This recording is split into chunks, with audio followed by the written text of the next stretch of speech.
Donald Trump का middle name piece रख देना चाहिए। नोबेल पीस प्राइज की तलाश, रशिया यूक्रेन, भारत पाकिस्तान और गाजा में पीस की रिक्वायरमेंट को संबोधित करते हुए 1,500 बयान। लेकिन अब एक नई चीज सामने आई है।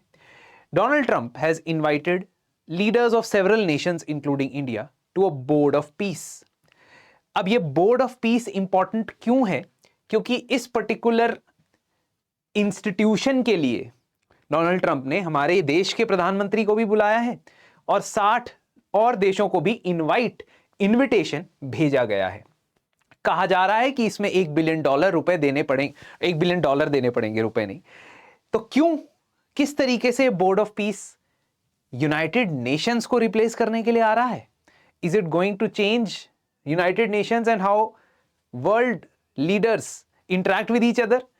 उसको समझने की कोशिश करते हैं।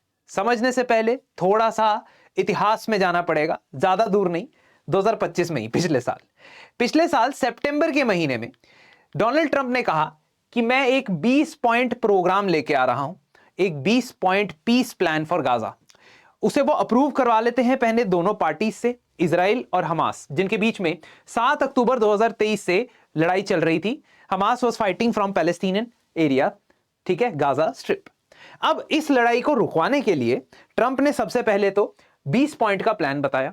उसके पॉइंट नंबर 9 में एक संस्था बताई, जिस संस्था का नाम था बोर्ड ऑफ पीस।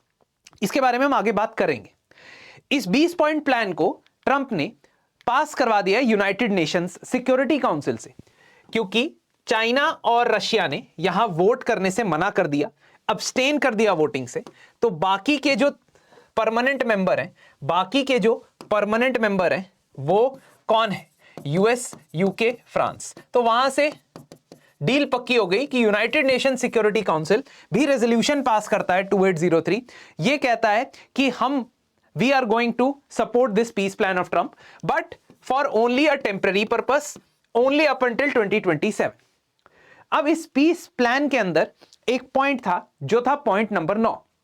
इस पॉइंट नंबर 9 के अंदर वो ये कहते हैं कि गाजा को सीजफायर होने के बाद जब पैलेस्टीनियन लोग जो हैं वो बॉडीज और हॉस्टेजेस को वापस भेज दें, इजराइल की तरफ से भी वापस भेज दिया जाए, फायरिंग बंद हो जाए, तो उसकी सेकेंड फेज आएगी। सेकेंड फेज में हम वहां पे एक डीमिलिटराइज्ड जोन बनाएंगे और उस डीमिलिटराइज्ड जोन के अंदर गवर्निंग के लिए सबसे ऊपर एक अथॉरिटी बनाएंगे जिसका नाम होगा बोर्ड ऑफ पीस। इसके बाद एडमिनिस्ट्रेशन रन करने के लिए गाजा की एक नेशनल कमिटी बनेगी और इसको गवर्न करने के लिए एक एग्जीक्यूटिव बोर्ड बनाया जाएगा। इस तरीके से इसका ऑर्गेनाइजेशनल स्ट्रक्चर होगा, जहां चेयरमैन एग्जीक्यूटिव कमिटी और बोर्ड ऑफ पीस के दोनों के चेयरमैन ट्रंप साहब रहेंगे। मैं ये भी बताऊंगा कि जो ये 60 लोगों को, 60 हेड्स ऑफ द स्टेट्स को, not heads of the state technically, but leaders को, वर्ल्ड लीडर्स को ये इनविटेशन भेजा गया है, जिसमें पाकिस्तान के प्रधानमंत्री भी शामिल है, जिसमें इटली की जॉर्जिया मेलोनी भी शामिल है, हंगरी के विक्टर ओरबान भी शामिल है, उन्होंने तो कह दिया है कि मैं ज्वाइन करूंगा, वियतनाम के लीडर भी शामिल है। इन लोगों को इनवाइट किया गया है बोर्ड ऑफ पीस का मेंबर बनने के लिए। टाइम्स ऑफ इजराइल नाम के एक अखबार ने कहा है, एक्सक्लूसिवली उनकी यह खबर है, जिसके बेसिस पे मैं आपको यह बताऊंगा कि जो चार्टर है इस पर्टिकुलर बोर्ड ऑफ पीस का, वो भी शेयर किया गया है इन 60 लीडर्स के साथ। इंटरेस्टिंगली, जो board of peace United Nations ने अप्रूव किया था वो एक टेम्पररी बेसिस के लिए था और सिर्फ गाजा के पीस प्लान को इंप्लीमेंट करने के लिए था। लेकिन इस पर्टिकुलर चार्टर की जो बातें आ रही हैं सामने, उसमें तो हैरतअंगेज चीजें देखने को मिल रही हैं, जिसमें डोनाल्ड ट्रंप अपने आप को वर्ल्ड का परपेचुअल लीडर मान के बैठे हुए हैं और चाहे वो यूएस के प्रेसिडेंट रहें या ना रहें, वो इस बोर्ड ऑफ पीस के मेंबर या चेयरमैन जरूर रहेंगे। मैं ये भी डिस्कस करूंगा कि उस चार्टर में क्या चीजें लिखी हुई हैं, what are the things that are written over there. तो यूएन ने कहा कि गाजा की ट्रांजिशनल, जब तक गाजा की अपनी सरकार नहीं बन जाती तब तक उसे एडमिनिस्टर करने के लिए ट्रंप साहब का यह प्लान चलाया जाएगा, है ना, जो एंड ऑफ 2027 तक ही चलेगा, हमने अप्रूव किया है और इंटरनेशनल नॉर्म्स के हिसाब से चलेगा। लेकिन इस चार्टर के अंदर अब उसका स्कोप बढ़ा दिया गया है अलेजेडली, और ये लिखा गया है कि ये सिर्फ और सिर्फ हमारी गाजा की कन्फ्लिक्ट को रिजॉल्व करने के लिए नहीं, पर विश्व भर को सिक्योर और सेफ बनाने के लिए, उन सभी एरियाज जहां पे कन्फ्लिक्ट हो रहा है उन कन्फ्लिक्ट को रोकने के लिए या उनको रिकंसिलिएशन करने के लिए ये बोर्ड काम करेगा। दूसरा, इसके बारे में जो लिखा गया है, the terms that have been used about this organisation which we are calling the board of peace is now not limited to Gaza. In fact इसके चार्टर में टाइम्स ऑफ इजराइल का कहना है कि गाजा का मेंशन ही नहीं है। वहां पे ये लिखा जा रहा है कि एक ऐसी पीस ऑफ मिडिल ईस्ट के अलावा एक ऐसी इंटरनेशनल ऑर्गेनाइजेशन बनाई जाएगी जो पूरे विश्व के कन्फ्लिक्ट्स को बंद करने में मदद करेगी, और उसके कर्ता धर्ता होंगे ट्रंप साहब। तो अब इस बोर्ड ऑफ पीस में भारत के इनविटेशन का क्या मतलब है और इस बोर्ड ऑफ पीस का काम कैसे चलेगा, इसके बारे में थोड़ा सा समझते हैं। देखिए, अगर आप इस पर्टिकुलर 20 पॉइंट प्लान की बात करें, इसका कंपैरिजन किया जा सकता है कुछ 14 पॉइंट प्लान जो यूएस के प्रेसिडेंट वुड्रो विल्सन ने आज से लगभग 100 साल पहले दिया था, जब वर्ल्ड वॉर 1 खत्म हो रहा था। और उस वक्त एक संस्था बनी थी जिसका नाम था League of Nations. League of Nations was supposed to be a multilateral organisation which was also supposed to help reduce conflicts in the world. पर हुआ क्या, लीग ऑफ नेशंस बनने के 15 साल के अंदर अंदर दूसरा विश्व युद्ध शुरू हो गया, लगभग, है ना, 15 से 20 साल के अंदर। उसके बाद दूसरा विश्व युद्ध खत्म हुआ। 1945 में जीतने वाली टीम में यूएस थी, यूके थी, फ्रांस तो ध्वस्त हो चुका था, almost not a power any more, and USSR था।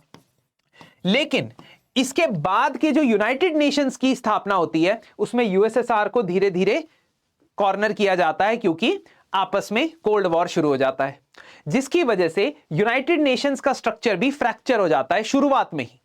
और इसके अंदर जो सिक्योरिटी काउंसिल है, जिसके 5 परमानेंट मेंबर्स में चाइना भी है, उसमें 2 ब्लॉक्स बन जाते हैं, एक western world US UK France और दूसरा यूएसएसआर और चाइना। इसी वजह से और इसी कारण की वजह से यूनाइटेड नेशंस की फंक्शनिंग कई बार सवाल के कटघरे में रहती है, क्योंकि जिन इश्यूज पे वोटिंग करनी होती है उस पे China, US, UK, France, USSR में से कोई भी एक देश वीटो पावर का प्रयोग कर सकता था और यूनाइटेड नेशंस के किसी भी फैसले को होने से रोक सकता था। अब इस पर्टिकुलर यूनाइटेड नेशंस के 40 साल 45 साल के इतिहास में सिर्फ कुछ ही ऐसे कन्फ्लिक्ट्स थे जिसको यह सक्सेसफुली इंटरवीन कर पाया था, लेकिन बहुत सारे कन्फ्लिक्ट्स इसने अपने एरा में देखे। इसके बाद भारत जैसे देश या डेवलपिंग देश जैसे कि ब्राजील, साउथ अफ्रीका, ये कहने लग गए कि यूनाइटेड नेशंस और उसका आर्किटेक्चर डेवलपिंग कंट्रीज को तो रिप्रेजेंट करता ही नहीं है, और उसमें रिफॉर्म्स की डिमांड करने लग गए। यूएस की तरफ से भी रिफॉर्म्स की डिमांड आई। यूएस ने यह भी कहा कि मैं तो यार चाहता ही नहीं हूं कि यूनाइटेड नेशंस और उसकी जितनी भी संस्थाएं हैं उनके साथ में जुड़ा रहूं। जब वो पहली बार आए थे 2017 में, तो उन्होंने यूनेस्को से विड्रॉ कर लिया था, वर्ल्ड हेल्थ ऑर्गेनाइजेशन से विड्रॉ कर लिया था।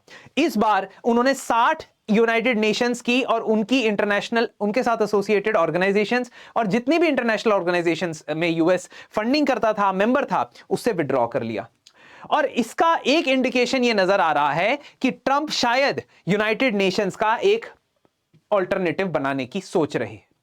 अब अगर हम बात करते हैं इस पर्टिकुलर बोर्ड ऑफ पीस की, जिसके अंदर इनविटेशन गया है प्रधानमंत्री को, तो टाइम्स ऑफ इजराइल ने कुछ उसके चार्टर के बारे में पब्लिश किया है। उनके हाथ एक चार्टर लगा है और उस चार्टर में क्या लिखा है यह आपको हैरान कर देगा, इसलिए थोड़ी सी पेशेंस बना के रखिए, मैं पढ़ के बताऊंगा कि इसमें क्या लिखा है। मेंबरशिप के बारे में यह लिखा है कि इस बोर्ड ऑफ पीस के अंदर, जो आइडियली सिर्फ गाजा के गवर्नेंस के लिए बनना था, लेकिन अब वर्ल्ड वाइड कॉन्फ्लिक्ट्स के लिए बनेगा, उसकी मेंबरशिप चेयरमैन के इनविटेशन के बेसिस पे होगी। और चेयरमैन कौन होगा? नाम के साथ लिखा हुआ है कि डोनाल्ड जे ट्रंप चेयरमैन होंगे। यह नहीं लिखा है कि यूएस के प्रेसिडेंट चेयरमैन होंगे, यह नहीं लिखा है कि यूएस के प्रेसिडेंट चेयरमैन होंगे, यह लिखा है कि डोनाल्ड ट्रंप चेयरमैन होंगे। और इसके अंदर मेंबरशिप इनविटेशन से ही आ सकती है। इनवाइट होने के बाद अगर आप इसके मेंबर बनते हैं तो आप 3 इयर्स के लिए मेंबर बनेंगे। लेकिन अगर आप $1 बिलियन एक साल के अंदर दे देते हो, if within 1 year you are able to give $1 billion, then your membership will be permanent. आपकी मेंबरशिप इसमें परमानेंट होगी। इसका मतलब 3 साल तो वो मिनिमम मान ही रहे हैं कि ये बोर्ड चलने वाला है ना। चलो, चेयरमैन के पास ये अथॉरिटी है कि वो इसके अंदर जो इस बोर्ड ऑफ पीस के अंदर कोई और ऑर्गेनाइजेशन, कोई और संस्था बनाना चाहते हैं तो बना सकते हैं। इसके अंदर एक एग्जीक्यूटिव बोर्ड भी होगा। इस एग्जीक्यूटिव बोर्ड के थ्रू चेयरमैन जो है वो अपने डिसीजंस को एग्जीक्यूट करवाएंगे, इंप्लीमेंट करवाएंगे। ये बोर्ड ऑफ पीस तभी डिसॉल्व होगा जब चेयरमैन माने और चेयरमैन कहे। इसके अलावा there is no other way that this board of peace is going to be dissolved, है ना। तो चेयरमैन के कंट्रोल में ये बोर्ड रहने वाला है। और तो और अगर आप ये देखोगे कि इन्होंने किस तरीके से इस पर्टिकुलर बोर्ड को डिजाइन किया है, तो उसमें ट्रंप ने अपनी पोजीशन को सेपरेट रखा है एज द चेयरमैन, है ना। टेन्योर सिक्योर रखी है कि चेयरमैन सिर्फ तभी रिमूव होंगे जब वो खुद रिजाइन करें या 2/3 of the members executive board वाले कहें कि ये बंदा इनकेपेबल है। और वो एग्जीक्यूटिव बोर्ड के मेंबर्स को कौन अपॉइंट कर रहा है? ट्रंप, ठीक है। और अगला चेयरमैन कौन बनेगा, इसके लिए पहले से ही जो एग्जिस्टिंग चेयरमैन है वो अपना सक्सेसर बता देंगे। तो ये राजगद्दी की तरह इसे चलाना चाहते हैं, इस बोर्ड ऑफ पीस को, जिस दरबार के अंदर आपको जाना है और आपने ट्रंप के सामने जी हजूरी करनी है। This seems to be what is in his mind, this board of peace. और is it just a distraction from what he is going to do in other countries? You never know. United Nations और Board of Peace में बहुत बड़ा फर्क है। United Nations में members apply कर सकते हैं, decisions United Nations की जनरल असेंबली में unanimously लिए जाते हैं। यहां पे membership is only by invitation। तो ये एलीट क्लब बनना चाहता है। अब आप ये सोचेंगे कि अच्छी बात है, इंडिया को इन्वाइट किया है तो एलीट क्लब में इंडिया जा रहा है, बट इन्वाइट तो 60 देशों को किया है, छोटे से छोटे देश को किया है, पाकिस्तान को भी किया है। तो ये सोचना कि invitation is a very good thing सिर्फ एक डायरेक्शन में, तो यह कहना सही नहीं लगता है। इजराइल ने ऑलरेडी ट्रंप के इस प्लान को थोड़ा सा शांत रहने के लिए कहा है। क्यों? क्योंकि एग्जीक्यूटिव बोर्ड जो बन रहा है, जो गाजा के लिए बन रहा है, उसमें भी ट्रंप अपनी पसंद के अपॉइंटीज रख रहे हैं और उसमें उनके secretary of state Marco Rubio भी शामिल हैं और भी लोग शामिल हैं, Tony Blair x UK prime minister.